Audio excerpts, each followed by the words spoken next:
Hi, welcome back to the training webinar for this week. I'm Dale Franks, and this week we are going to talk about email templates, and we're going to get pretty far down into the weeds about setting up and creating email templates and doing various things with them. So without further ado, let's go ahead and jump right into it.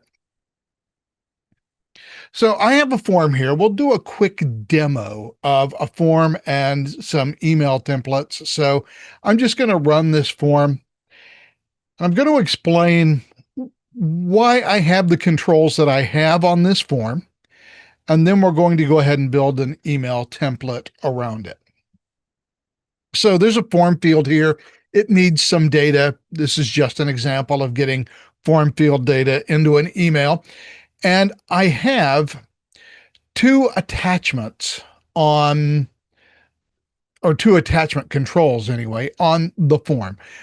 One for attachments that I want to include in an email notification, and one for other attachments that I don't want to email out. They'll just be part of the document. So on my attachments for email, we will browse into desktop and doc, and we'll throw that little policy document in there. So that's filling expense reports.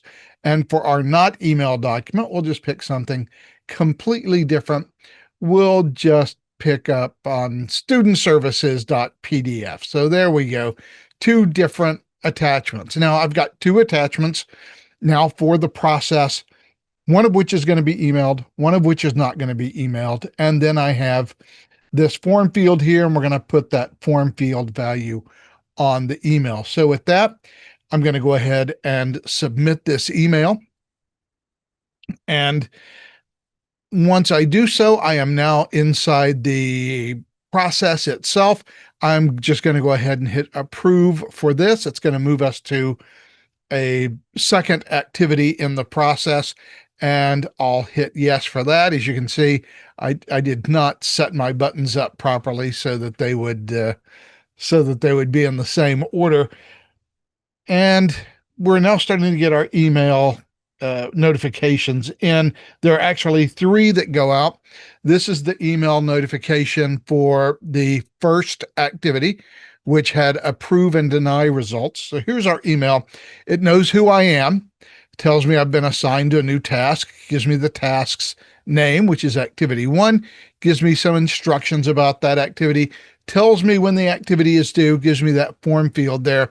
And then I have the ability to open the form here from this link. So if I click on this link, it goes back to my browser and gives me a message that says I'm no longer running in that timeline activity because my task ended as completed. So while it normally would have taken me to that form instance, it does not now because, well, that task is no longer active.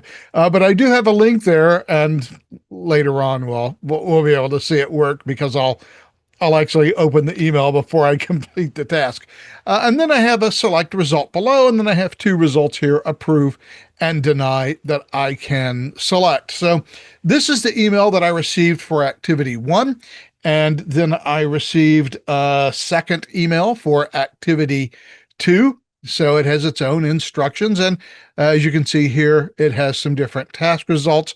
It has the no and yes results there. So that's great. And then once I completed both of those tasks and my process ended, it sent me an email, which is basically a task completion email. The title is process done. And it tells me that some stuff happened. Activity 1 was completed with approve, and activity 2 was completed with yes. So far for this, I have two activities. Now I do want to show you something else here. So let me delete these three emails because I imagine I'm going to be getting lots of emails today. Let me go back to my sample form. We're going to run it again. And this time, what we're going to do, I'm not going to care too much about Actually, I don't care too much about any of these notifications. Uh, well, I do care about a notification, just not any of these notifications. All right, so I'm now running actively in the process. I am now in activity one. So if I close this, fine, I can open the email that I got for it, and I can do a couple of things here with these emails. Number one, I can open the form in task context. So there we go. Clicking the link this time actually did work, although I'm rather irked that it keeps opening up Process Director completely de novo for me. I don't need that open. So let's close that and let's go back to my email notification. And then I have these two results here, approve and deny. And if I click one of the results, so I've clicked the approve result, it takes me to a special tiny little approval form that says, okay, click OK to complete your task with the result of approve. And so I can go ahead and complete my task. If I have any comments, I can leave them in this comments field. We're not going to do that. I am going to go ahead and just close out of that for right now. But we are going to go back to our email and close it. And let me go ahead and delete it so that I don't get confused about what emails I have in my inbox. And let me go over to my user profile workspace. And what I'm going to do is I am going to administratively cancel this process that is running. So as you can see, it's the sample, form that is running there. The process itself is the sample timeline, which we can see over here on the left side of our screen. I am going to cancel this process.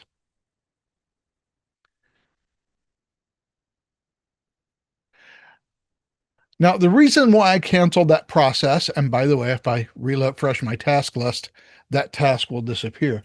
The reason I canceled that process is I wanted to get a task cancellation email. So I have a little problem that we're going to have to fix a little later on, because I did in fact get a task cancellation email, but it's not the email I want.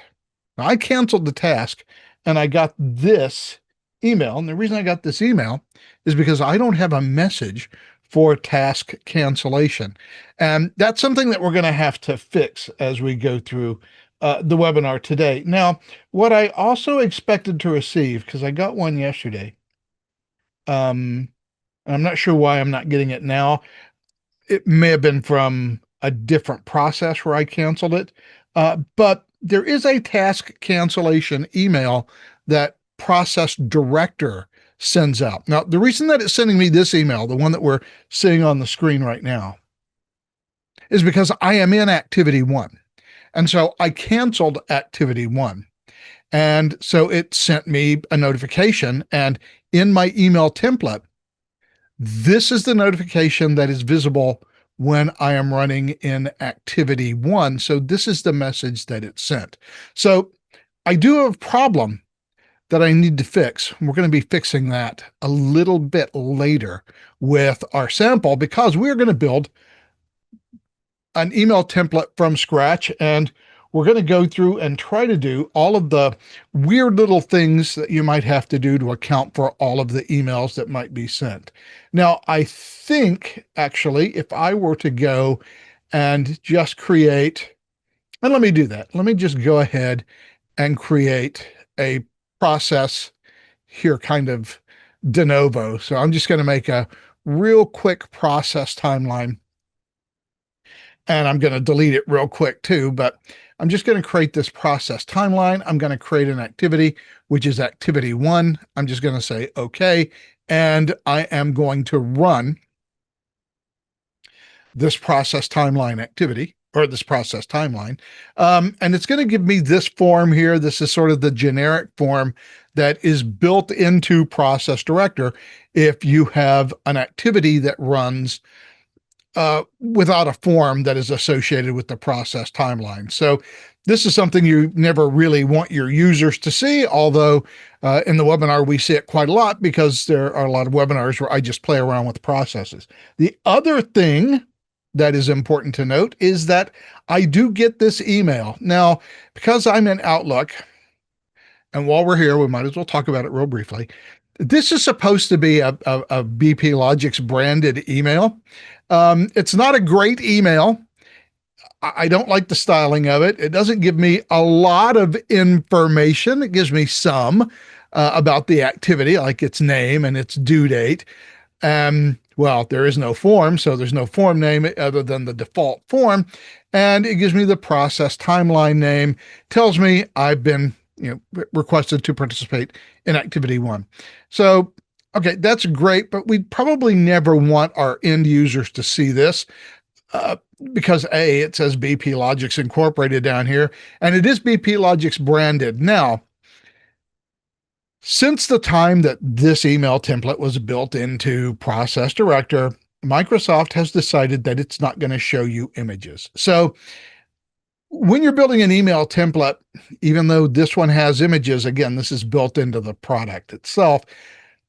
Now, I can download the pictures if I choose to, although when I do, I don't like the way it displays. Things are a little bit off. And this is the image that's supposed to be the logo, but it's not actually showing up.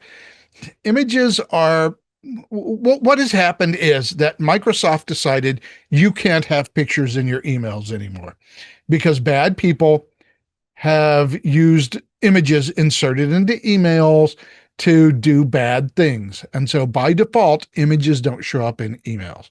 So this implies you need to be super careful about putting any images, even logo images, in your emails.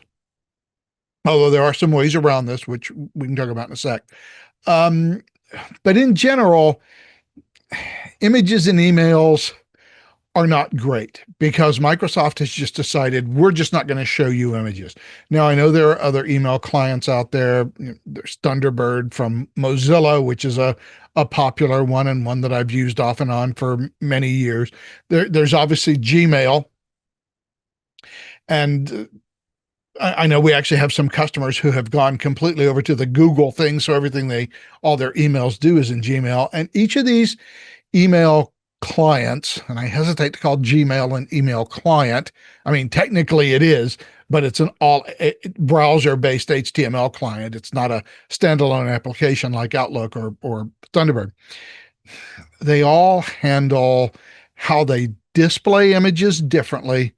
And there are a couple of other things that they do differently as well when it comes to displaying the image to you. Now, they all display images as HTML, but they interpret the HTML in slightly different ways.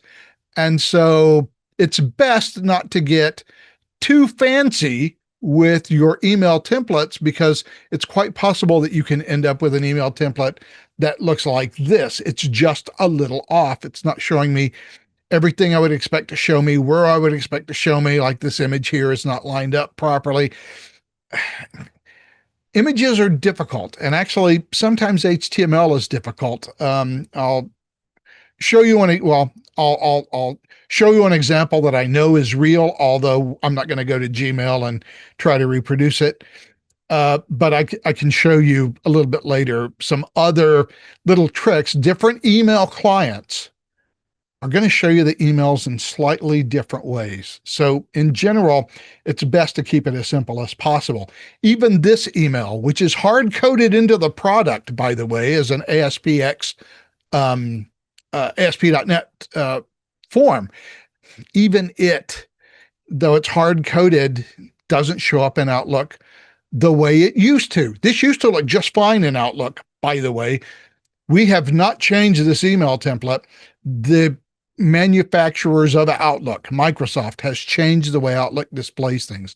So that's something you need to keep in mind with email templates. You don't really have full control over how they're going to appear to your end users. And even if you were to work very hard and get it to look just perfect in Outlook, the second you send it to somebody who's using Thunderbird or who's using Gmail or Yahoo Mail. I mean, there are other mail services out there that people still actually use. You don't necessarily know how that email is going to look in all of the different possible clients. So that's just something to keep in mind from a design perspective about how to construct your email templates. So there we go. We have our basic demo out of the way. So let's go back and build some stuff. So first thing we're going to do is we're going to go ahead and delete that little ZZZ timeline that I just created for demo purposes. We'll get rid of that. And now we have basically a replication of the form and timeline that I demoed here from the completed sample folder. What we don't have is the email template for it. So we're going to go ahead and create that. So we're going to go to create new, and email templates are always forms. So we'll create a form definition and we will give it the name. We'll call this webinar email template. And we need to go down here to the options section. This is one of the only times we ever have to go down here, because most of you don't build custom tasks, so you would never look in here. But you do need to come down here and select email template if it is indeed going to be an email template, because email templates are special and they have special limitations, most of which we have talked about before. The most important limitation for an email template, and I'll go ahead and create it so that we can get to the design view. When you create an email template, the vast majority of all of these controls are useless to you because they are all data entry controls. Well, not all of them, but most of them are data entry controls. You can't use them in an email template. What you're building in the email template is basically the template of how the email will look. And it's going to be converted to a plain text message. When you look at an email and the email looks all cool. So let's just open up an email I just received from Zoom. And I guess we'll have to download pictures so that we can see it. There we go. Finally, here's our email. I don't know why they put a little tiny logo there and then this big logo here, but this is the email that Zoom sends me.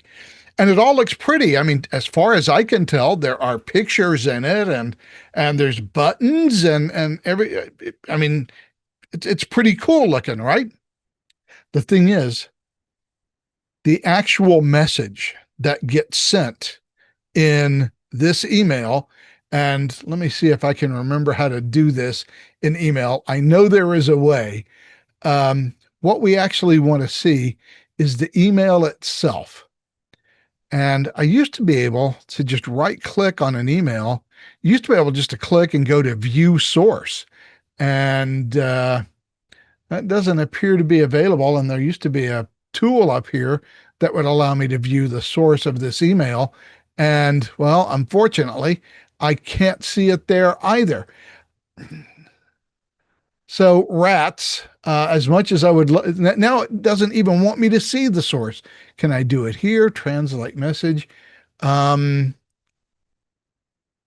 well, you used to be able to just view the source. Is there a classic ribbon? All right, I just file. Is it anything in here? How can I do this? I don't want to see all the pretty stuff. I want to see the actual message that got sent. And it is not giving me any way of doing that. But this message that I see here is all HTML. What actually gets sent to me is a text HTML message.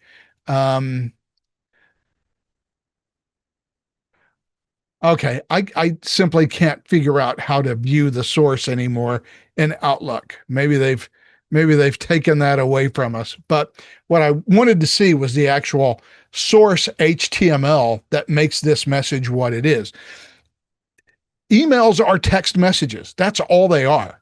It's a long text message, and if you send it in HTML, then there's a browser built into your email client that will convert that plain HTML text into this pretty display that we see here, but you're only sending a text message.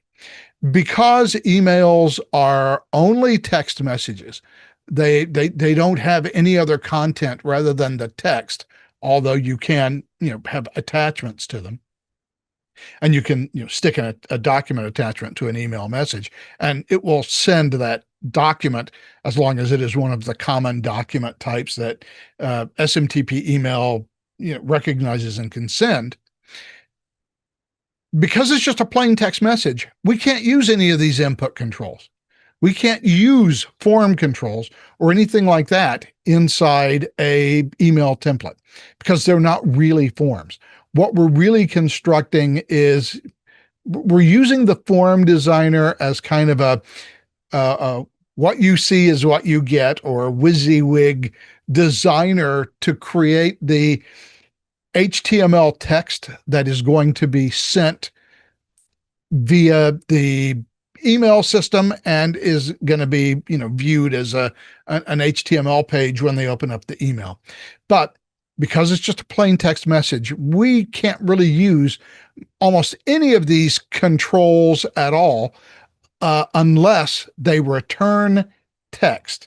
Because you can use system variables, which means you can use the system variable control because it only returns text. And we can always return text and display text in an email message.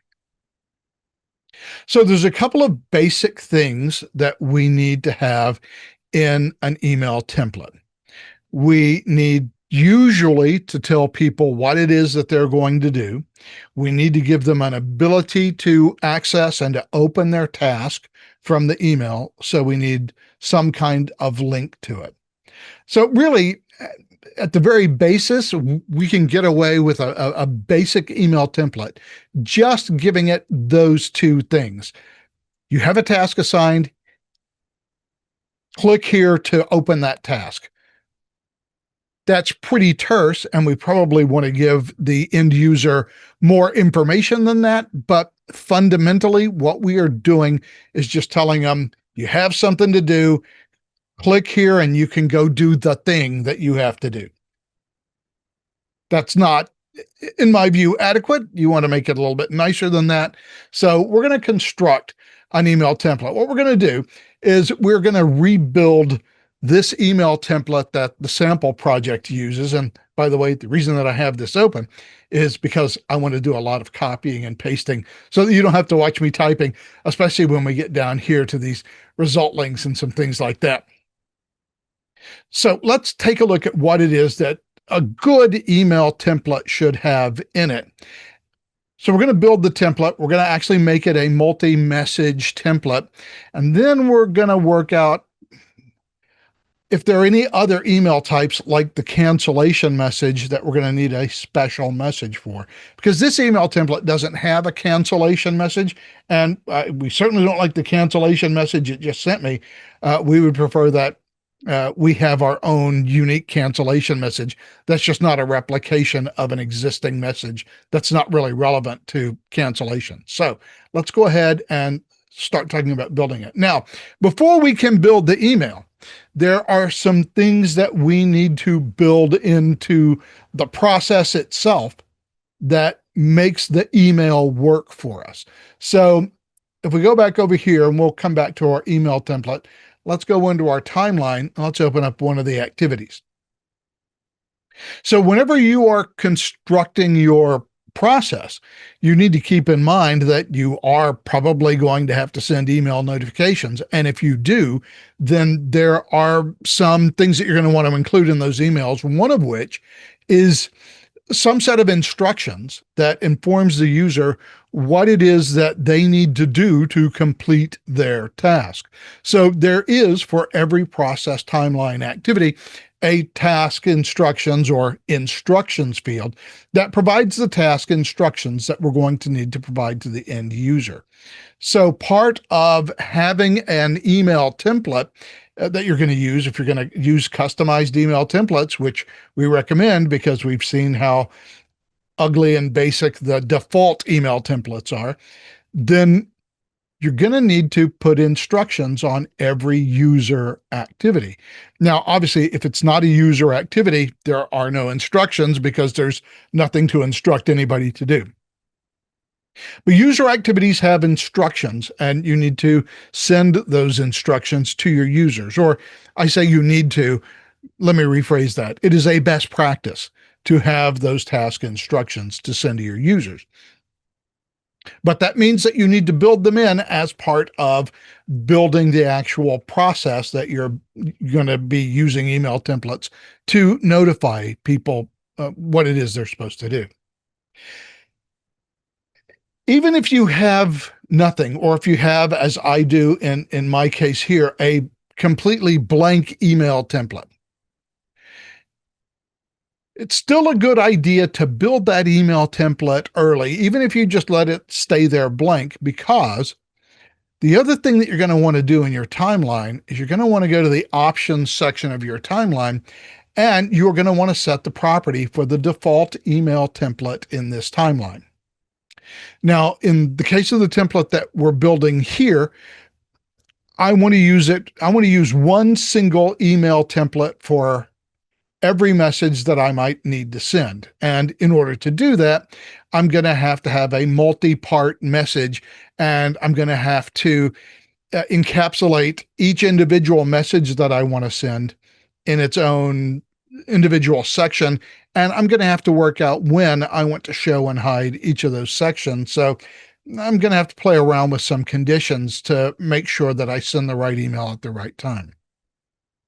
Now, the nice thing about that is that if I do build an email template like that, then the default email template in this timeline, which for our purposes today will be the webinar email template.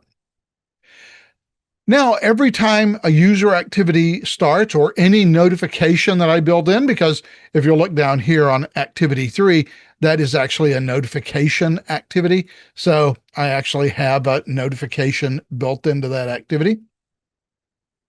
So by having a multi-part message and setting up a default email template, I know that I only need one email template to handle all of the notifications in my process.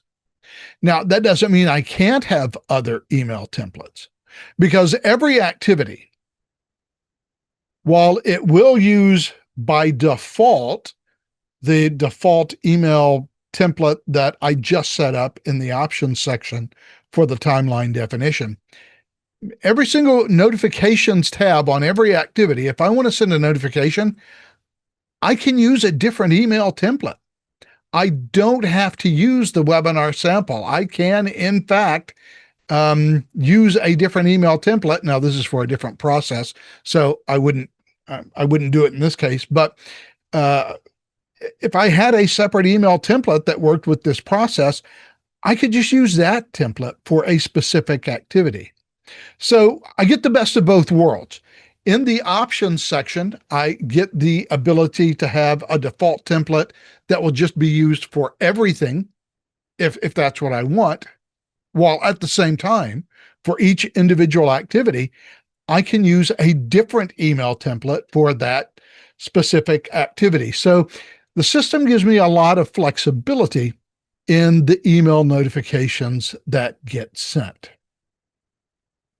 The other thing that's important to remember while we're building the process, when we have a user activity, which activity 1 is, on the notifications tab, there is this checkbox here that says notify participants when activity starts.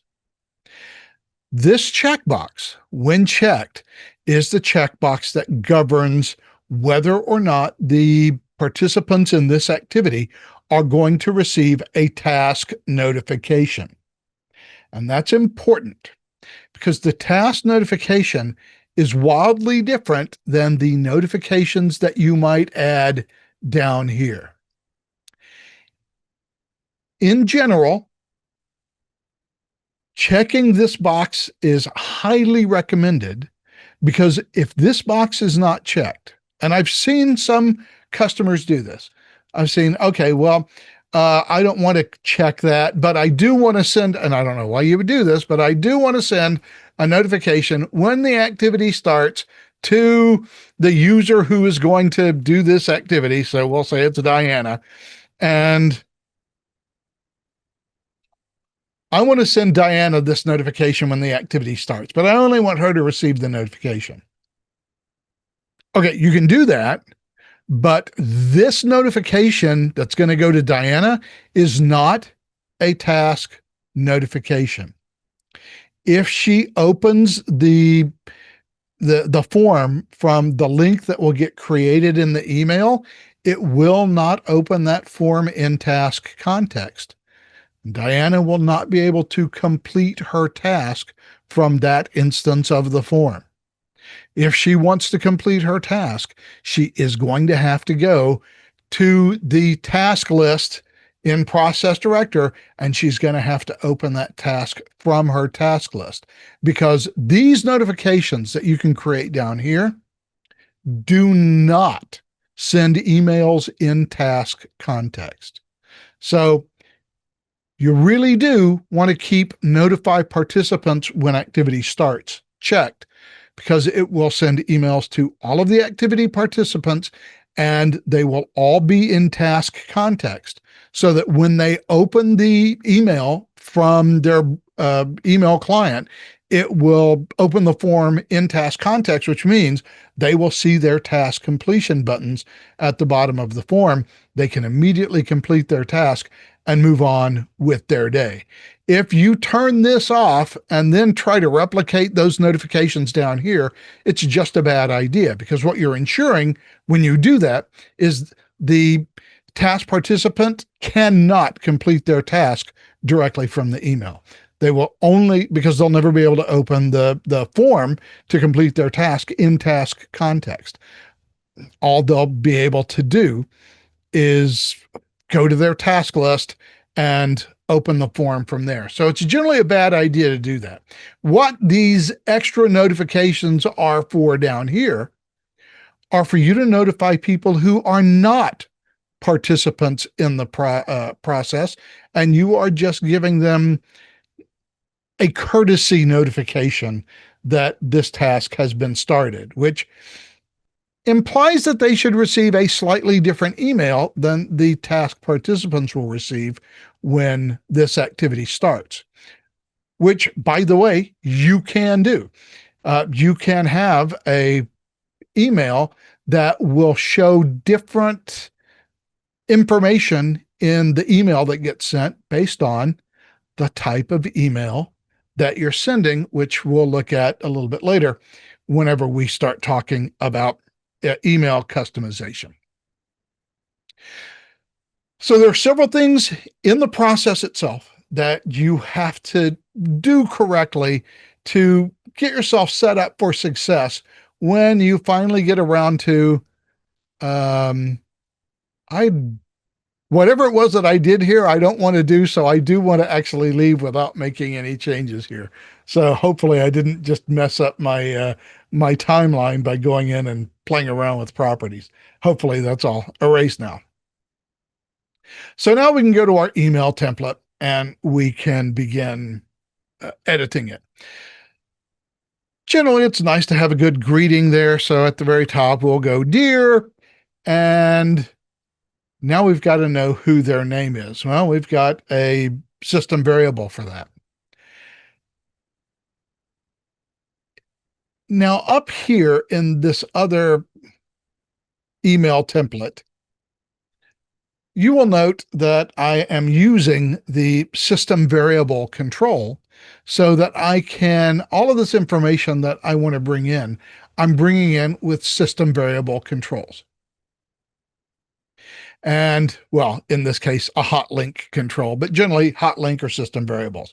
Those are the two types of controls that are easily used.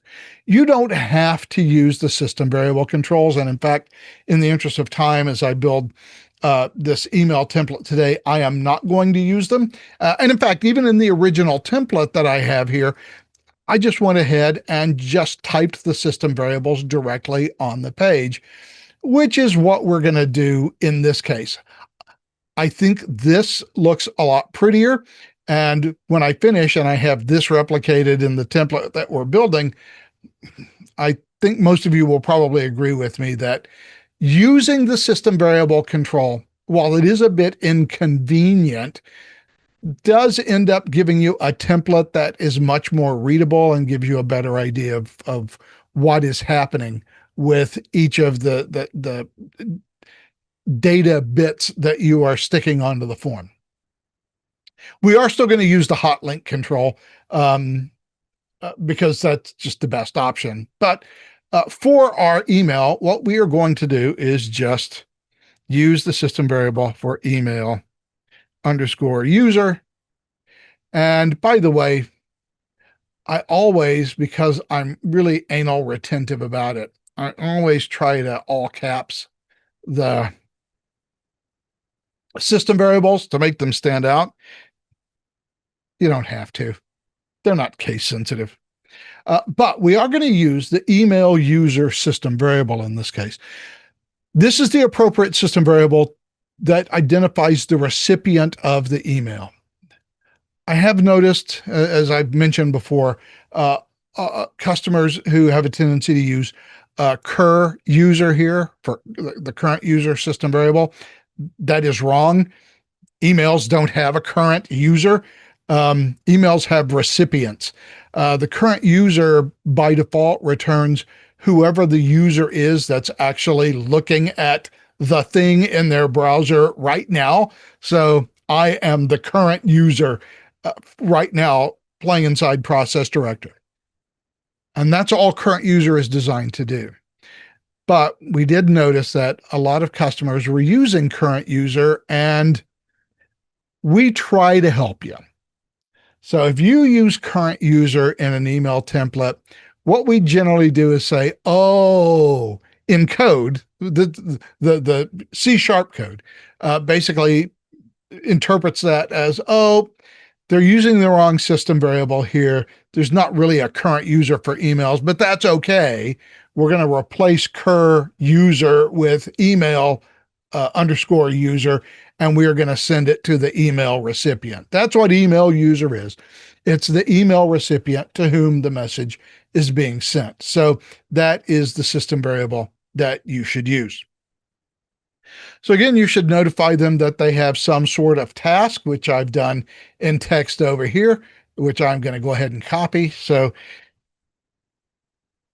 we'll go back over here and we'll provide the notification that they've been assigned a new task. And we've asked them to complete the task before the expected due date. Well, we need to tell them what the task is and what the expected due date is. So just to get the order in which I have added these items, name, instructions, due date, and then I've given them the form field. So let's get the name of the task. So we'll just type in name, semicolon, and while we're here, we'll just boldface that so it looks pretty. And we're going to want to give them the activity name that they need to use. So in this case, there is a system variable. It is called task name, and that is the system variable that we will use. This is the name that's been assigned to the task. In the case of a user task, the task name is always the activity name. As I've explained before, for a user task, the user task, while we often use task and activity in cases of user task interchangeably, they are not the same thing. A task gets created for a user when a user activity runs. So when the user activity runs, it creates a user task that gets assigned to the user. When the user completes their user task, completing the user task also completes the timeline activity.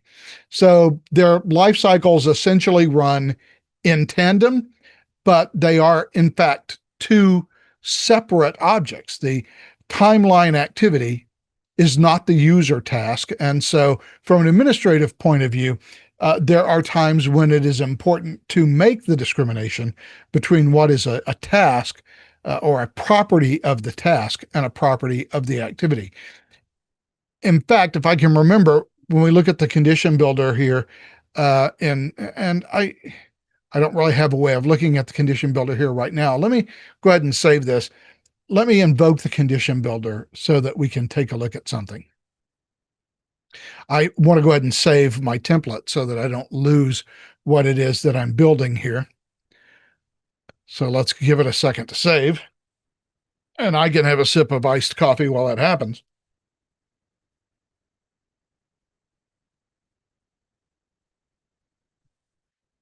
But we want to look into the condition builder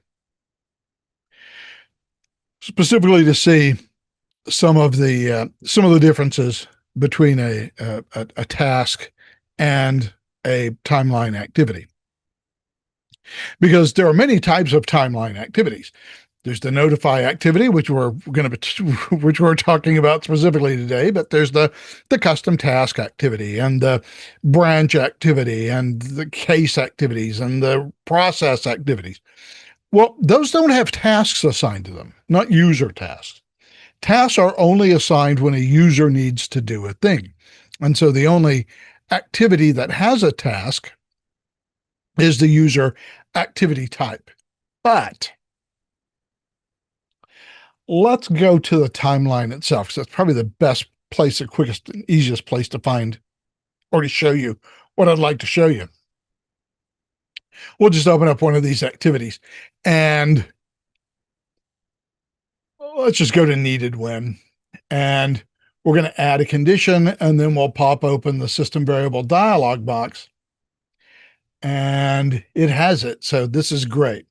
So note, I have some timeline activity properties here. I've got the activity status, who the users are, whether it's predicted to start or end late, and all the other things that apply to generally any timeline activity. But I've got a separate category of things called task. So in this particular context, it's only showing me 3 task system variables. And it might be better actually to go look in the documentation. So I guess we'll probably do that here in a second. But the task, it has a date that the task was assigned. Now, obviously, that's going to be exactly the same as the timeline activity start date, because the task gets invoked immediately when the activity begins. But it's also got a due date. It's got whether the task is being performed on behalf of another user. So we have delegation and we have impersonation and we have shared delegation. So a lot of times tasks are not completed, or certainly can be completed by someone other than the task assignee. In fact, if you go into the documentation, and let me get out of this without saving anything so that I don't break my timeline before I can even demo it. Let's go back up to the doc.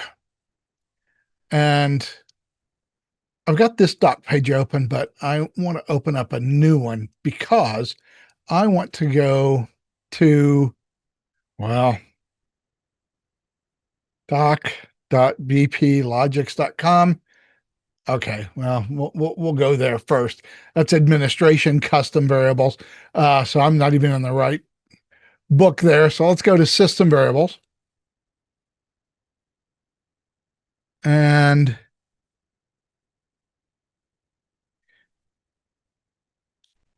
process task system variables. That's what I'm looking for. So tasks have separate system variables. Now, we just saw in the UI, it was only showing us 3 in that particular context, because those are the 3 that were generally relevant to the context in which we were creating that condition. But I've got several different task system variables that apply only to user tasks. And those are available to us as, part of our ability to create the email, such as the one that I just put in there, which was the task name, which is easily enough task_name for the system variable.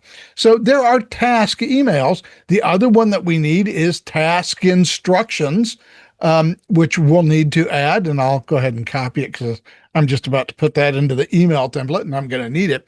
So just keep in mind that there are, for a user task, they have their own set of system variables and other properties that are only relevant to the task.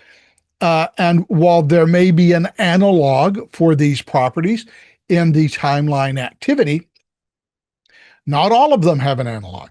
Task instructions is a specifically task system variable. So in our email template, we want to give instructions to the end user. So we will create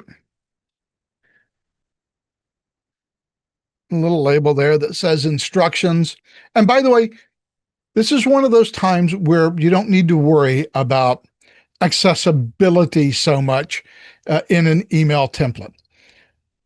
The only thing that you're really formatting is text. An email template is essentially, at the end of the day, a text message. So you don't have to worry about using labels or what have you, because the entire email is going to come out as plain text. Labels and other accessibility controls like that are there so that we can make the connection between a user input control and what its name and what we expect the user to do with it. Those kind of considerations don't exist in email templates because all we're really doing is text. And even assistive devices, whenever they are used to read emails, they will not read all of the HTML. They know that the HTML is more or less useless to them. What the user cares about is the actual text that the HTML is styling. And so assistive devices will just read the text. So that makes it a lot simpler for us in terms of creating these emails. Now, I forgot to turn boldface off, so let me turn that back off. So now I've got my task instructions. And then I'll need my due date, which I believe is task due date, right there as the system variable. So we'll just add that in.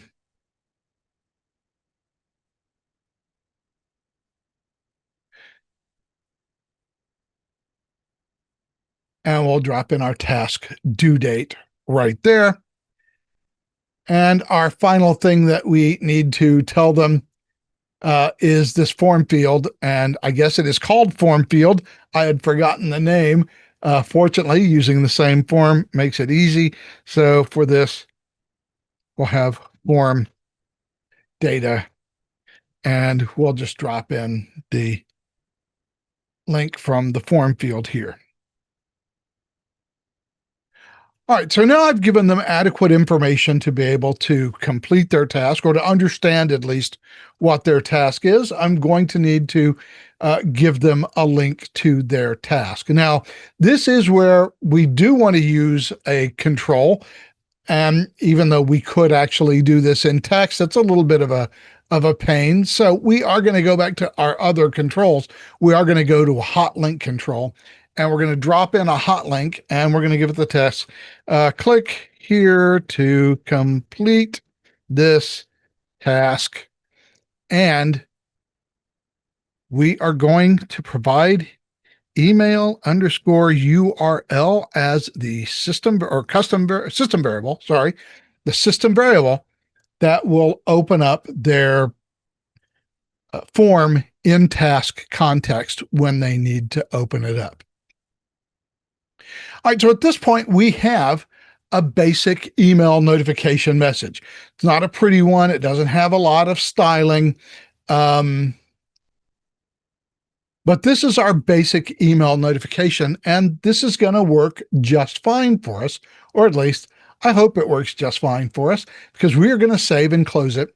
And at this point, we now have a basic fundamental email message. This is sort of the minimal email message that you would want to send. And I'm only putting in the form control in there, the form value for the form control, simply to give you an example of doing that.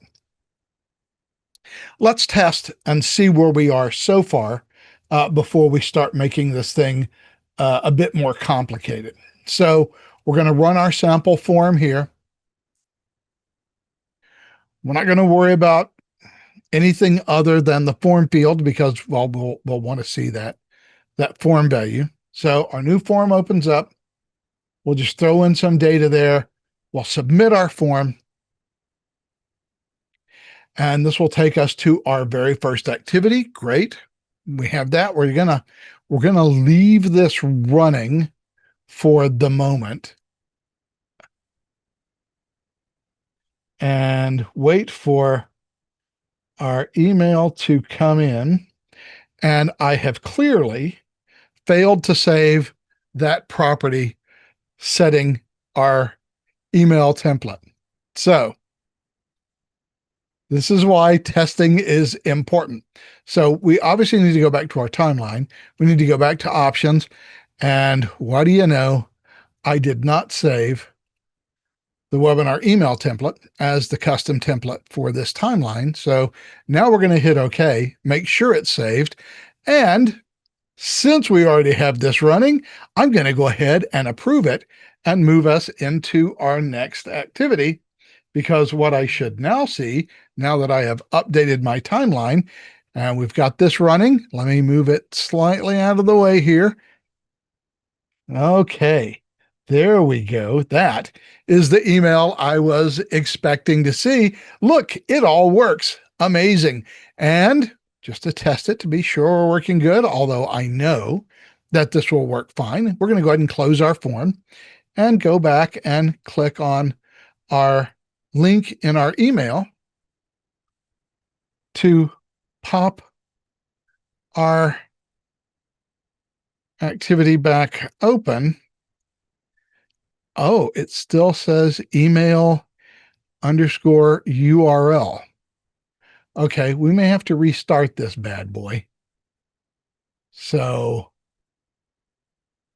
let me go to my task list, which is the user profile. Let me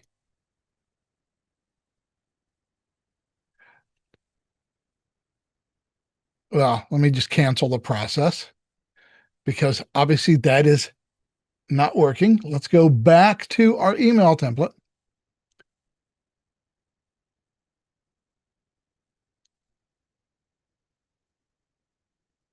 Click here to complete this task. Email URL. That is the right thing. I'm pretty sure. Email URL. We know that that works. So I'm not sure why that didn't work. Maybe because the task notification had, maybe because I changed it while I was in the middle of the running task. So we're going to start from the beginning again, because testing is important and we should have plenty of time today to allow me to run and test all of these emails. So that's opening the email template. That is worthless. That's not what I wanted to run. I want to run my sample form, and let's submit that. And I'm now back in approve and deny. And so, well, I'm getting all these email notifications coming in. This is the one that matches this form. So let me, nope, that is the wrong email template. I am in the completed sample. We need to be down here in this sample form. So let me delete all of these emails so that I don't lose track of what it is that I'm doing. It's fun doing things live. It's a hoot, really. We're going to run our sample form again. There's our sample form field. We'll put a couple of Z's in there. We'll submit it again. There's my running activity with my approve and deny results. Great. So I'm going to close that. I should be getting my email template. There it is, right there for this particular task. And click here to, oh, I'm looking at the wrong email template. Have I messed up my webinar email template? So here's webinar email template.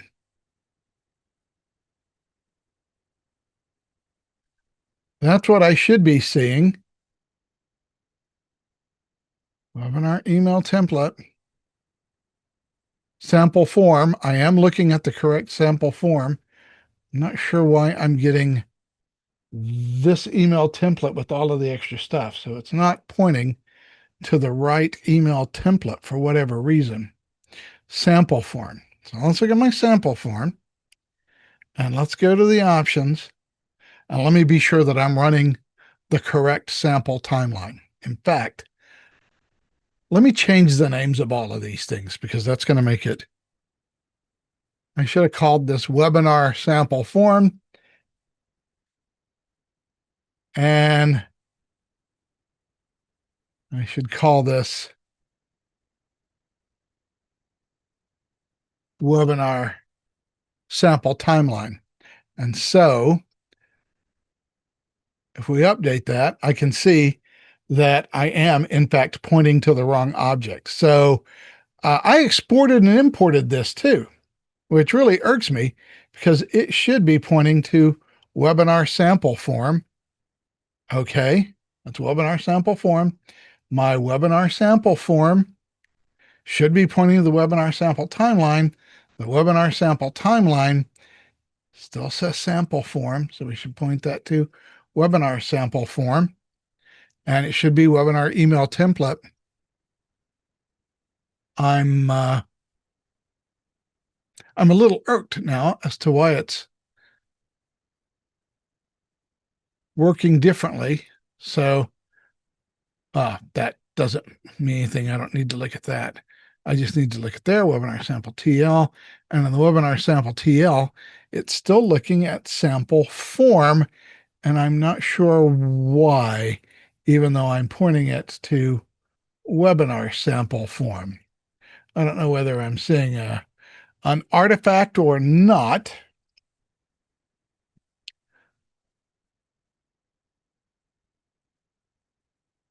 But let's run it one more time.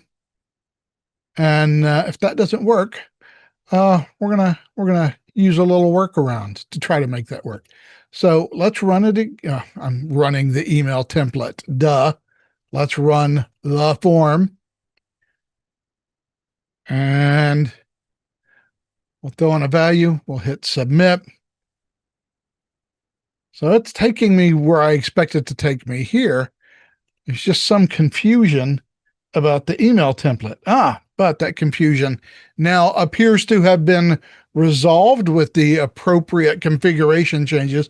And this is the email that I expect to see. And when I click on this email,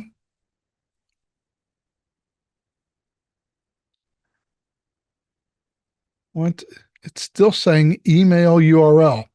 Well, there's a reason why it is saying email underscore URL. And that is because when I created the webinar email template and I put in the email URL system variable right there, that is not a curly bracket. That is a parentheses. And only curly brackets create the appropriate system variable. So we're going to go ahead and save that. And we are going to have to get rid of that email template, unfortunately, but that's okay because, all right, well, I don't have the form open, but that's okay too. We'll go to my task list in the user profile, and I've got all kinds of forms running, but here's my webinar sample form. This should be the one. So I'm going to go ahead and approve. I think it's the one because all of the form field is all X's. So I should be able to approve that. And I'm going to go ahead and close that. And these two are apparently still running, but I'm going to go ahead and cancel them as well. There we go. There is my email notification for activity 2. And now if I put my mouse over the hot link, it actually shows me a real URL.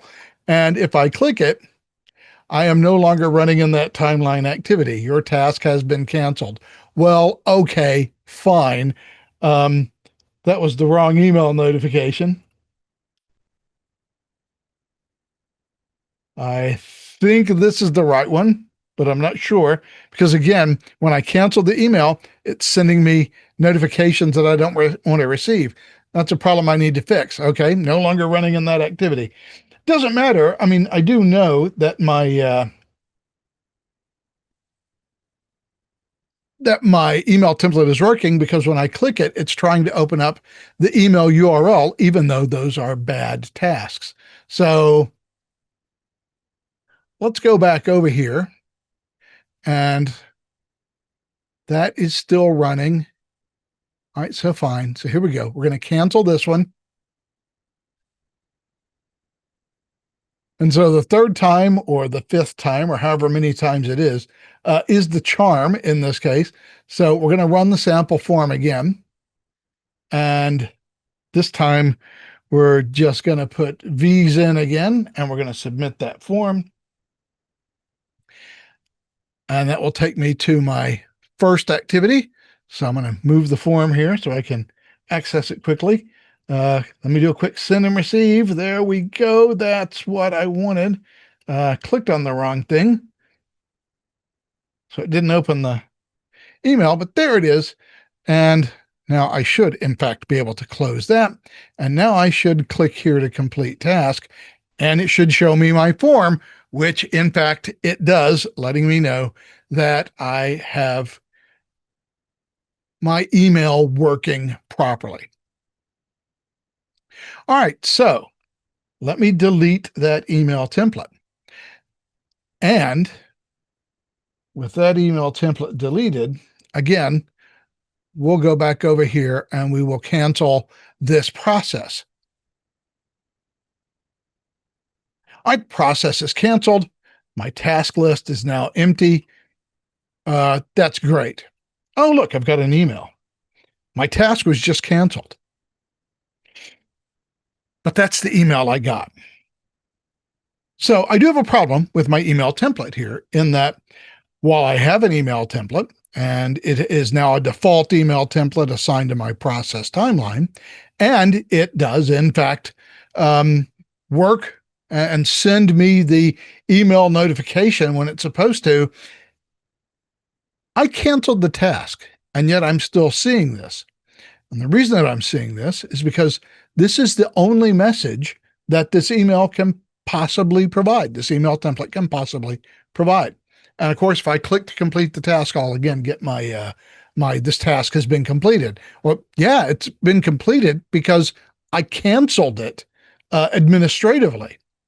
Okay, so I've got this one message that is being sent for everything. Now, if I go into activity 2, well, then fine, it will send me the activity 2 information. But timeline task canceled, activity 1. Unless I just happened to look up in the subject of the email, I would not actually realize that my timeline task is canceled. Because if we assume, which would be a pretty good assumption, that I'm just a dumb guy and I get an email and I don't even look at the email itself, I just click on it in Outlook. And so here's my Outlook. So I just click on it in Outlook and I read this bit here. I have neither the time nor the inclination to look 2 centimeters or 3 centimeters above the email message to see what the actual subject of the email is. I could not care less what the subject of the email is. If I happen to see it, it's purely a matter of accident, because when I open up Outlook, I'm going to have a whole list of messages here. You would not believe sometimes the number of messages I have when I come in first thing in the morning, and I go click and then use my up and down buttons to go button, button, button, button, button to look at this preview pane right here. So in my case, I'm getting a task canceled email that tells me I have a task assigned. So I've got a problem I need to fix. In fact, I've got multiple problems I need to fix. Because even if I would never cancel an activity ever, ever, ever, and they would always run and my process would run perfectly for as long as the sun burns hot in space, I still have a problem. Because what happens when I get down to activity 3, and activity 3 is just a notification that's supposed to tell me that my process is done. And this was the result of the process. And I might want to show, whatever the approval comments were, if any, and what the results were, and whatever else. But that's not what I'm going to see. What I'll see is, email notification for activity 3. And the text of that email notification will be that I have been assigned a task, because that's the only thing that my email template does. So even in this configuration, I have a notification activity in the process timeline that I don't have a message for. I'm also missing a couple of other important things here. Because I don't have an email data control, Process Director is determining what the subject is for the email. And it is using the hard-coded subject that is part of Process Director. It's the same subject that gets used if you don't have a custom email template at all.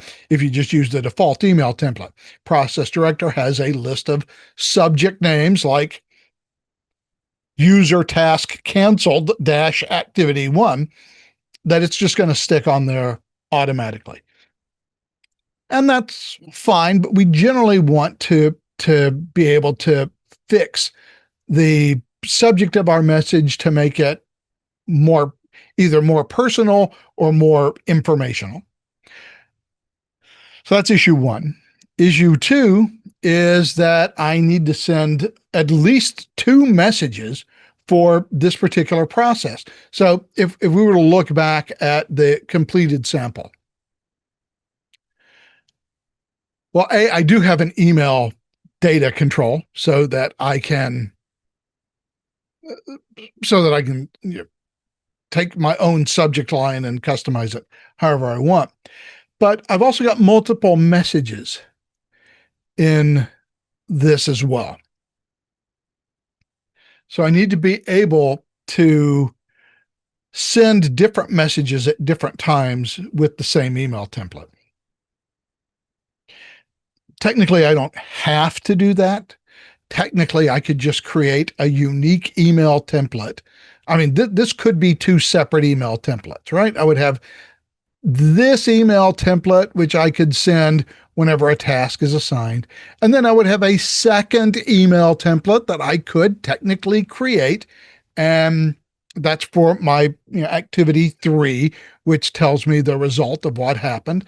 I could do that. And all I would need to do, were I to do that, would be to go into my timeline. And for each one of these activities, I would just have to specify the using email template property for all 3 of these activities. And so I would just have to configure each one separately with the appropriate email template. There's nothing wrong with that. I mean, it's certainly technically possible, and we've built it into the product so that you can do it that way. It's just an inefficient way of doing it. Your best bet is to have an email template that has all of your messages all in one spot. Now, having said that, that means that there's a couple of things that you need to do. So let's do the 2 things that we need to do to ensure that our separate email messages work. Now, as I mentioned previously, I did not have an email data control on this message. I'm going to need one because I want to have a different message for a task assignment than I do for the process is complete. So I'm going to need an email data control. So in other controls, I am going to throw in an email data control. Other controls, There it is, way down there. This really should be in alphabetical order. It would make my life a lot easier if I didn't have to hunt and peck through the menu to find my controls. But now I've got an email data control. Now, an important thing to remember about the email data control, I can only have one visible at any given time. Now, that doesn't mean I can only have one email data control on my email template, although I have seen for some of you doing tech support stuff, I've looked at some of your email templates, and you might have 3 or 4 or 5 messages on that email template. And then at the very bottom of the email template, you have a single email data control. That's perfectly fine. You can certainly do that. And if all you wanted to have was, like email notification request number, and then you have some unique request number, and you're going to use that header for everything, that's perfectly fine. You can do that. Not what we're going to do here. We're going to have separate email data controls. The important thing to remember is if I have multiple messages and I use multiple email data controls, only one of them can be visible at any given time. So great. We'll throw in an email data control here for this. So this is our subject. We'll just call it, you've been assigned a task. Is that even? No. So well, I got caps lock on. I got all kinds of bad stuff happening here. You've been assigned a task, and then I'll just throw in task name.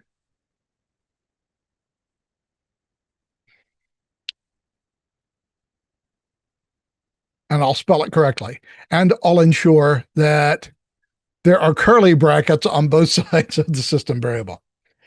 There's some other things that I can do here, and we are going to have to talk about those other things in a little bit. But for right now, I've got my task that I want with a unique subject. But now I need a second message because I need the message that says, hey, the task has been completed. So what that means is I'm going to need to divide this email into sections. Now, the way that I'm going to do that is by using the embedded section control. So I'm going to go up here and I am going to go to layout, and I'm going to drop in an embedded section that I'm going to call section task. And I'm going to end that right after my email data control. So here I'm going to drop in my embedded section end, and then I'm going to immediately throw in another embedded section for my second message. So we'll go back to layout. We'll go in an embedded section, and we'll call this section notify, I guess, because that's for the notification activity. And then I can immediately start putting your request has been resolved with the following results. And I hit enter there. And you know what? I'll just grab this text here, and I'll just paste it, which will give me the results of activity 1 and the activity result for activity 2. And then I'll go ahead and I'll drop in a second email data control. And I will call this your request is done. And finally, or at least finally on an interim basis, I am going to drop in an embedded section end. So now I have 2 sections. Now, just because I have 2 sections doesn't mean that they do anything. I'm going to have to ensure that these 2 sections only show up at the appropriate time. And request is not request, it's request.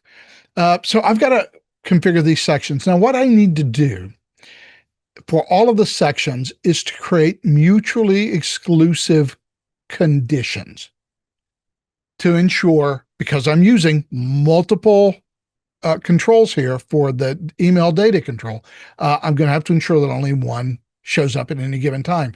I could do it here, but it'll be a little easier. I think this is one of those rare cases where it is, in fact, a little easier to set this up on the form controls tab, because I can have them right next to each other and I can kind of see the different conditions that I apply. So I do need to apply a condition for each of the emails. There's a couple of different ways I can go about this. And based on what emails I might want to send, because we got to keep in mind, we still got to think about the different types of emails I might send and how we're going to handle this cancellation problem. We'll get to that a little bit later. You know what? Let me go ahead and add, while we're here, while we're doing the work, let me just add the cancellation section as well. I didn't explain this. There's a reason why I'm putting the embedded section end and embedded section controls right next to each other with no spaces or breaks between that. I notice a lot of times that people want to put a blank line between the two controls. You generally don't want to do that because it's going to add an extra blank line at the top of the page whenever this section, doesn't appear and we're going to this section. And if I have a line break between these two sections, that's going to show up at the top of it. So you generally want to jam these embedded sections together. I know it's not pretty, but it works. So let me add another section here. So I'll add an embedded section and we will call this section cancel.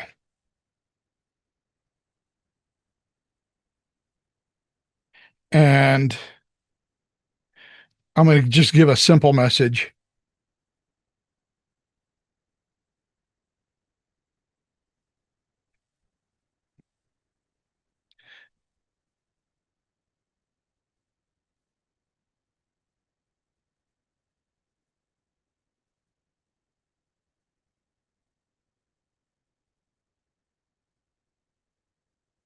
And I will drop in my embedded section end. Oh, I actually probably should go ahead and drop in my email data control. So we'll go back to other controls from an email data control, and the subject for this will be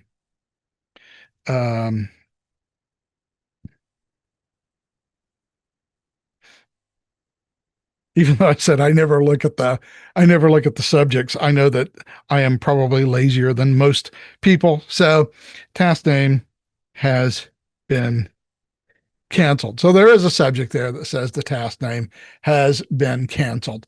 So it's not a pretty email template, but it is an email template.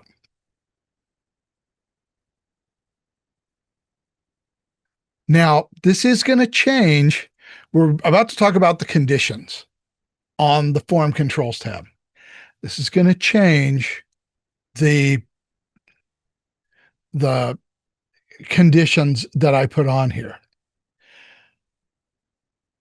Again, we have to ensure that each of these conditions are mutually exclusive. So let's start with section cancel, because this should be the easiest one because it's the most generic one. So we're going to say field is visible when, and we are definitely going to click otherwise hidden because I only want this section visible when we're going to add a condition. Now I'm canceling the email. So this means that the type of email that I'm going to send, what type of condition do I write for this? And this is super important. There is a system variable called email type. Don't talk about it too much, but it's one of the email system variables. And so email type, and where is it?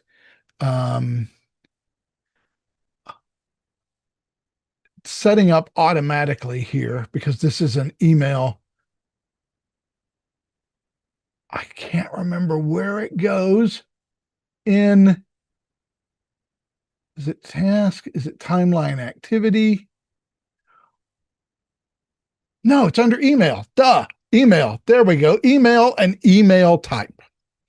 There are a couple of different email system variables. Email type is a super important one because if you pick email type as the variable, do I want it sent when a task is assigned or when a task is canceled? Well, obviously, I want to send this when the task is canceled, or when it's completed, um, or when a user completed their task, when it's past due. If I just want to send a reminder email, or if a user did not finish because it wasn't required because another user completed the task and it's set to complete when the first user completes their task, even though it's assigned to multiple people.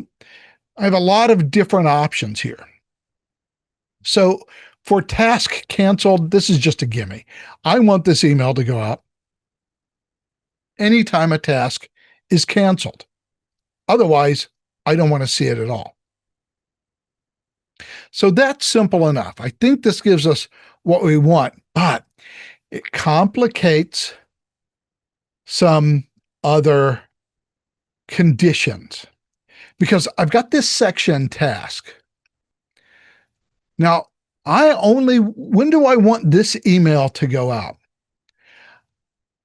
Do I want it to go out when running activity name is activity 1 or activity 2?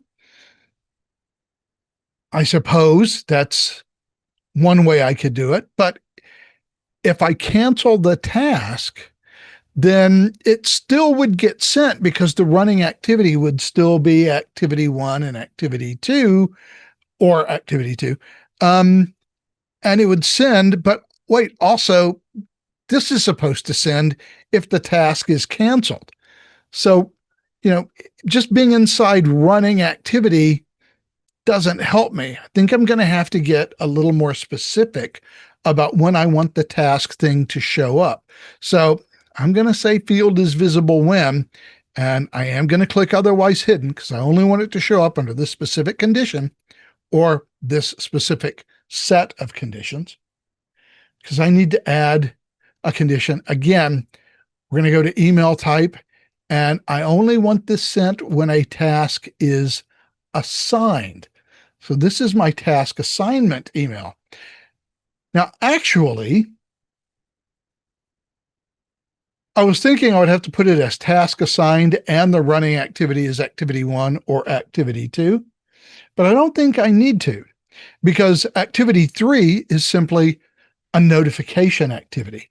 So I think setting the email type to task assigned, since I have the same notification for all task assignments, I think that should work out well for me. So we're going to keep that. It's always tricky working with conditions because the things that you think will work whenever you're configuring the condition may in the real world not work the way that you expect. So this is something we are definitely going to have to test before we move on to the next and I think final section of the webinar. Let's take our notify section.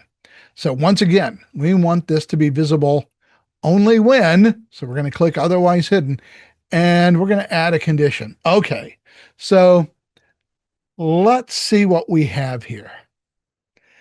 Task assigned, canceled, started, completed. Well, you know what? This has nothing to do with tasks. There are no tasks. Is it a reminder email? Well, not really. So, I don't think we're going to be able to use email type for this specific email. We're going to have to do something a little bit different here. So I think for this one, we'll go to timeline activity and we'll go running activity name. And in this case, we just want that to be, wait a second. This is an email template. I can't do that for email templates because email templates don't really get hooked up to a process timeline in the way that a form does.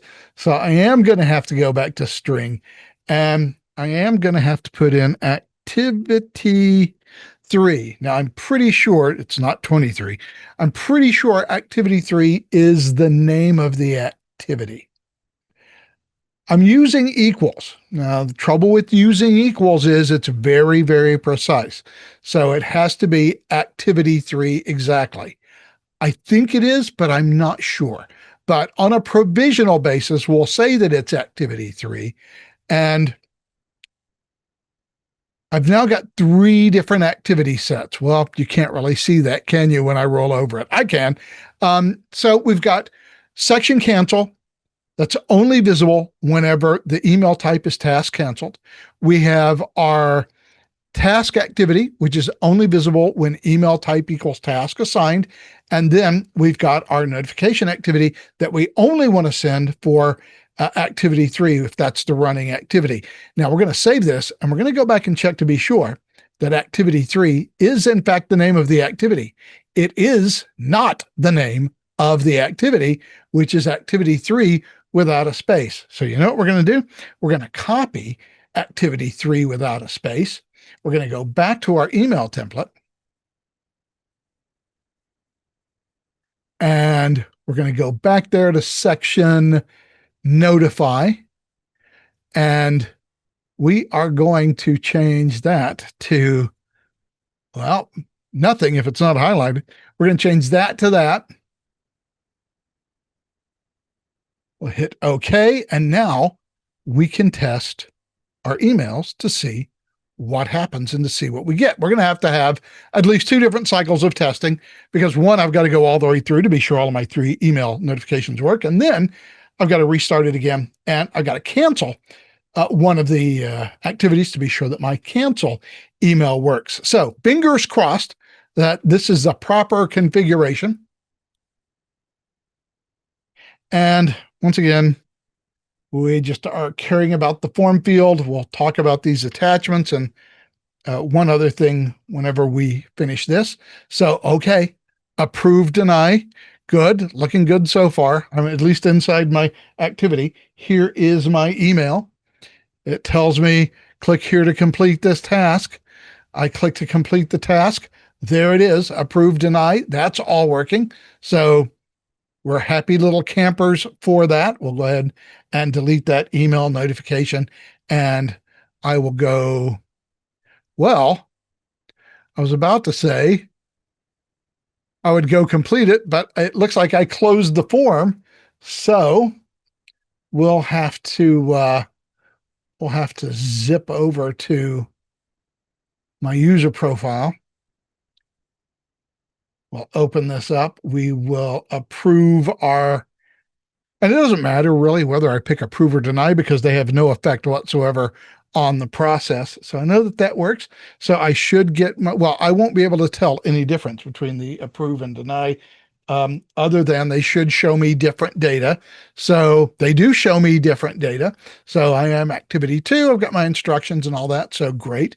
We'll delete that email template. That's working. I am just going to hit yes to approve this. It's going to disappear. I have no more running processes. That's great. And I should receive my 3rd notification, which is right there, approve and yes. Okay, great. Well, I know that the standard notifications are all working and I'm getting the notifications that I expected to receive. So I'm happy about that. Now we're going to have to run it again. But this time, we're going to cancel out of it. So we're going to run it, and we'll go back over here. We'll put in some data. We'll submit. And there we go. I should have another activity notification. I know it's going to be a good activity notification, but I don't care about it, because what I'm going to do is I am going to go to user profile, and I am once again going to cancel that process. And here was my initial notification for the one that I just started, but we don't care about that because I've just canceled the process.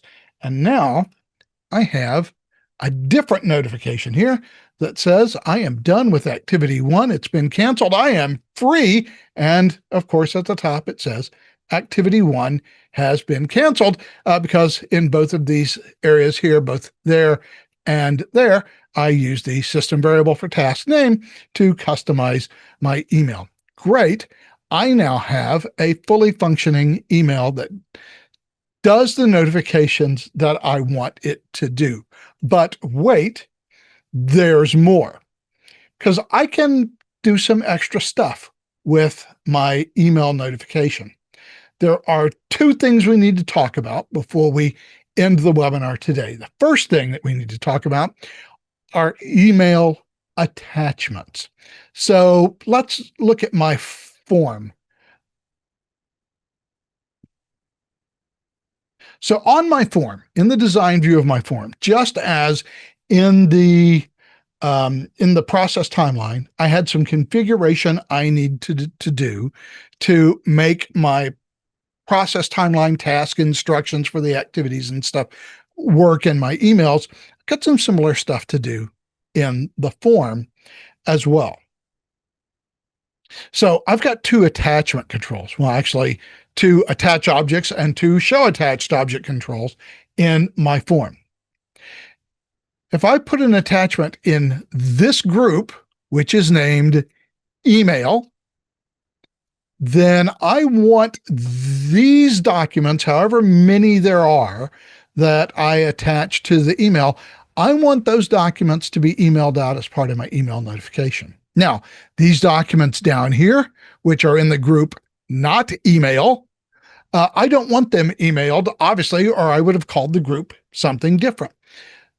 So I can have multiple attachment controls that show me different types of documents or documents that go into different groups. And by giving them different group names, I can control which of those documents get sent when the email notification gets sent, if indeed I want to attach these documents to the email. So the way that I need to do that is by going into my email template. Now, the only documents that I need to attach, the only part of the email template to which I need to attach documents is my task notification. Because in this scenario, the original submitter is the one who's attaching those documents. He doesn't need a copy of them. Again, if it's canceled, well, don't need a copy either, although we do need to spell your with an apostrophe so that it's correct.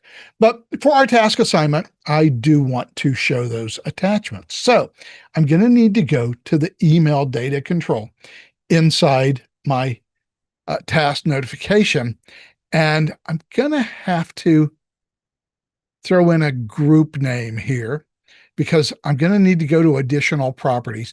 And to add the attachments, I got to have a group name. Now, I called that group email, if you remember. So I need to set the group name email here. Now, setting the group name doesn't really do anything until I go to the additional properties of my email data control. And I say, add process attachments to email using optional group name filter. So checking this box and setting the group name to email will, when this email message gets sent, attach my documents that are in the email attachment group. It will attach the documents to the email and it will send them as email attachments to me. So we're not going to test that separately from email completion. Let's just go straight into email completion. I have various methods of task completion in an email. Actually, we've seen one, which is the email URL, right? That email URL provides a link to the form to open it in task context, so I can complete the task there. But I can also complete it kind of from the email with three different system variables. There is email result links, email complete links, and email complete URL. And we'll take a look at each one of these real quickly. Now, the first thing I want to talk about is the email result links, what that enables you to do. And I have it on this one here, and I will copy this so I can just paste it here. Click here to complete the task, and we'll change this to via the form.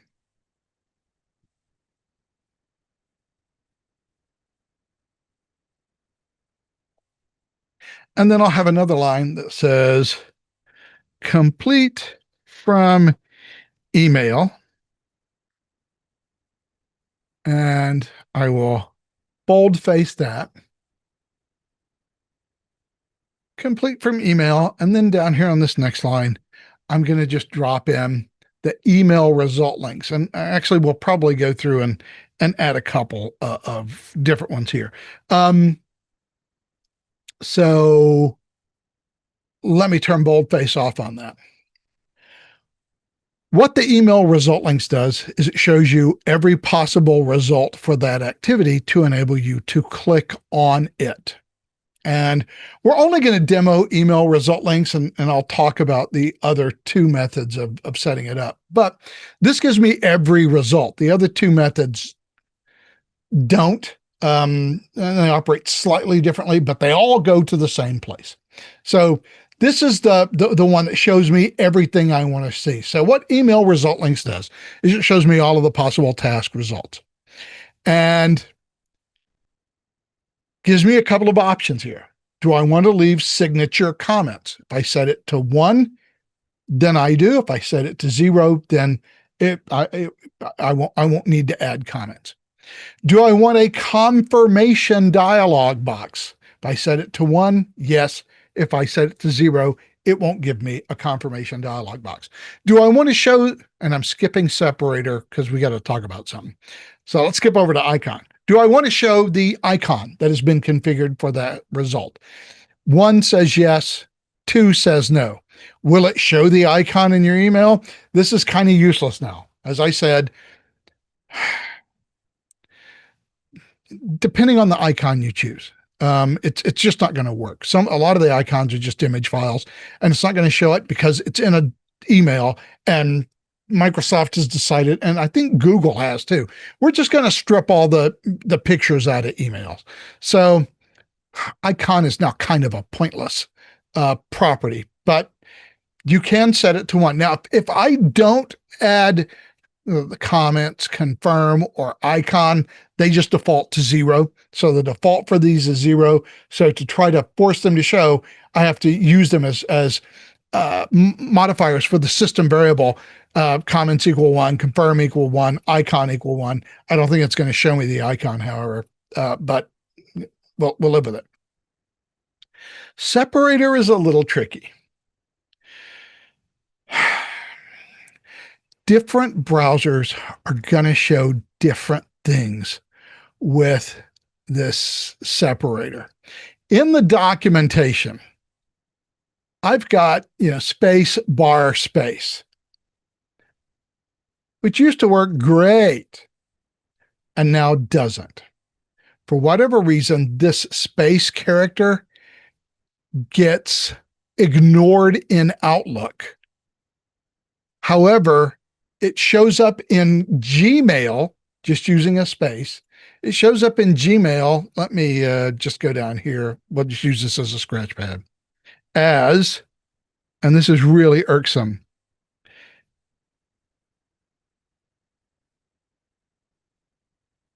And yes, for those of you who know HTML, there should be a semicolon after the P, but there's not because Google has messed it up and they don't add, so it literally comes out as bar. That's that's what it looks like in Gmail. It is extraordinarily irritating. The problem is if you were to write your separator, okay, inside the quotes, if you were to write it as NBSP semicolon, NBSP semicolon, you would expect that a non-breaking space would appear before and after the bar. And it doesn't if you use Outlook. Outlook just removes the non-breaking space, even though you could explicitly write it in as NBSP.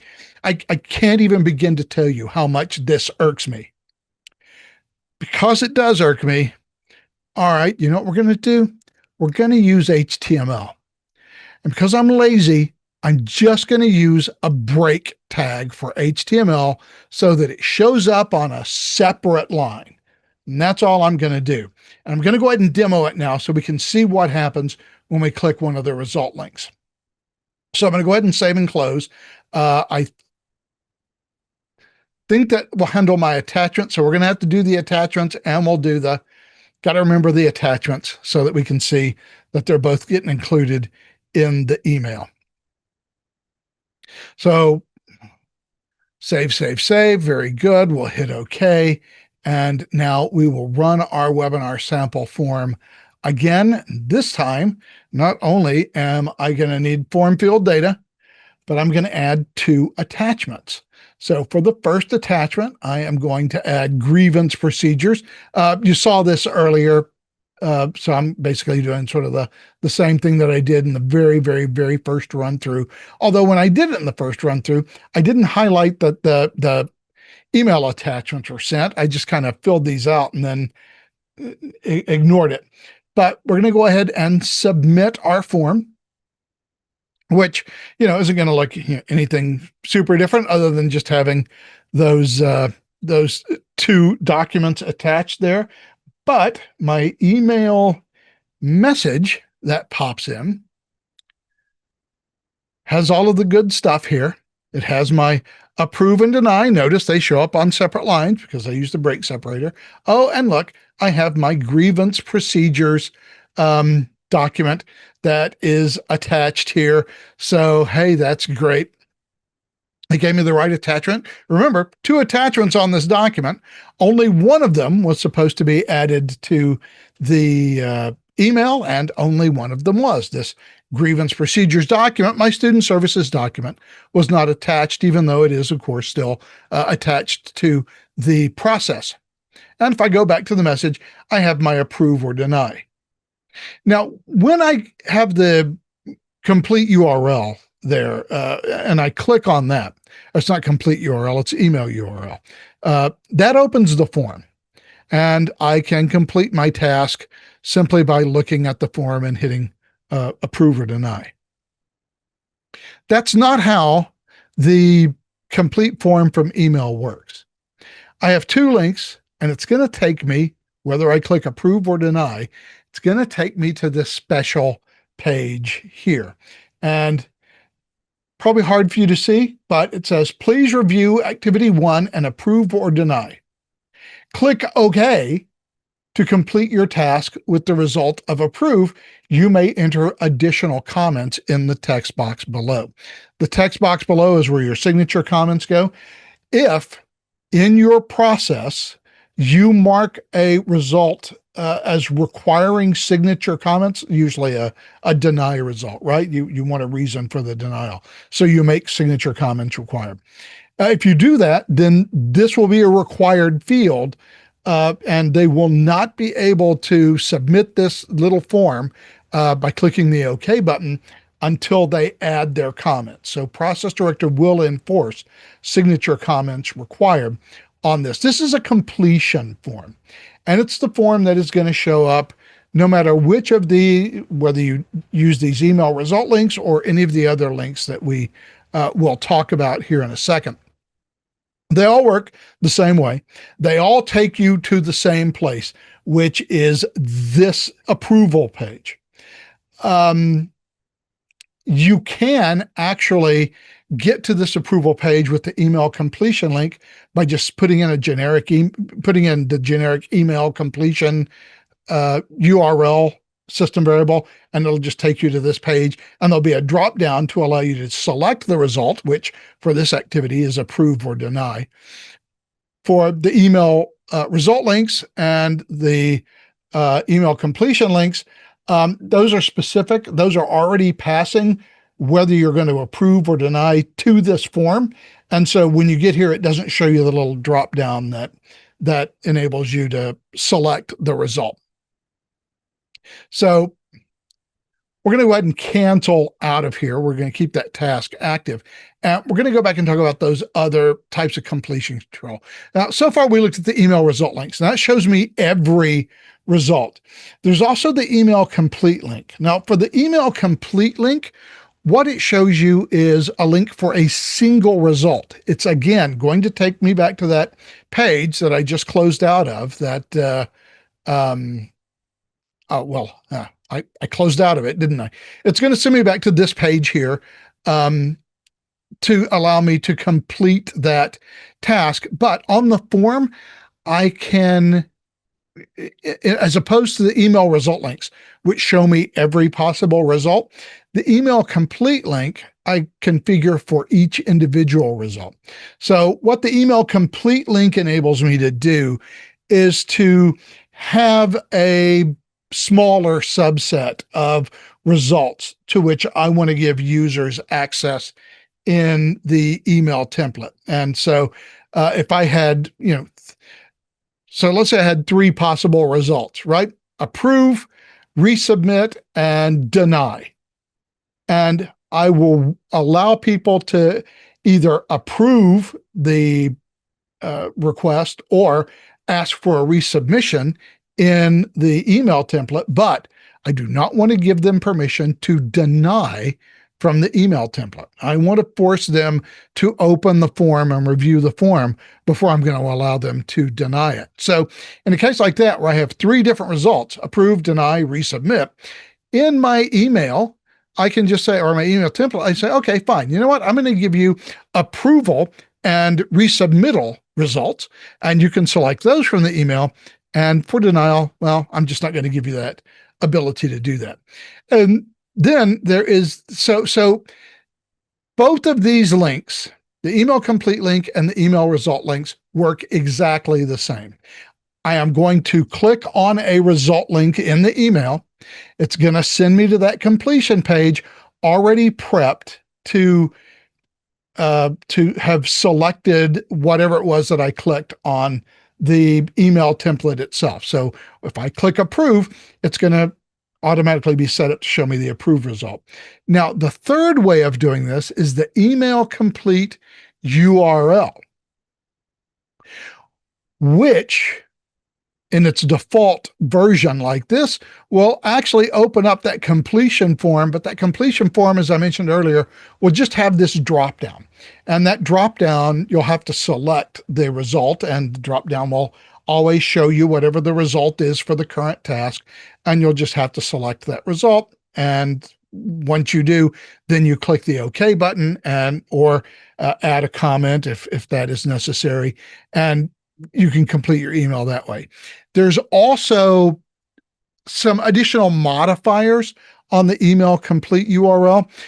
You can, in fact, on the email complete URL, set a default result so that it just acts like the email complete link control. So rather than the email complete link where you can, change the text and all of the other stuff, you can do that with the email complete URL. When you click on that URL, it will basically show you the form just as if you had used the email complete link URL for the approve the request. So you can make it work in basically one of 2 ways. I can open up this form to show you the completion results, that are pre-selected. So if you click on approve, it shows you approve, or I can send you over there to that completion page where you can just pick the result from a drop down. Now, we call this task completion via email.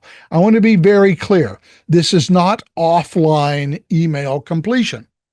You are going to have to be logged into Process Director to see this little task completion form.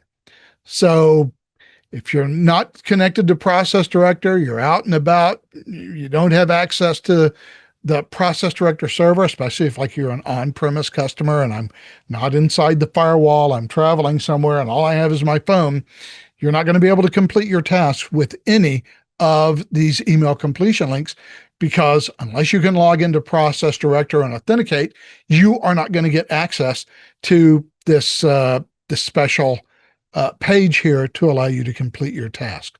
So that's just something to keep in mind. Offline email completion is a totally separate thing. I have an entire webinar on just offline email completion, because you have to import the emails and the emails have to have a special link in it and they have to be parsed in a special custom task. It's a whole thing. But this is one way to get task completion without having to worry about opening the form. Although the argument is, if I've got to be logged into Process Director anyway to be able to complete the form, what does it matter? What does this get me that just having the generic link to use email URL and just open up the form and click the button on the form? What does it benefit me as an end user? How that works if at the end of the day, both the hot link that goes to email URL or this system variable, if I have to be logged in either way, what does it matter? I think there's a good argument about what does it matter. That's a judgment call that I have no recommendation for, and that I will leave up to you to make in terms of how your email template works and whether you want to use any of those completion conditions. But being able to make attachments, that's super important and super useful.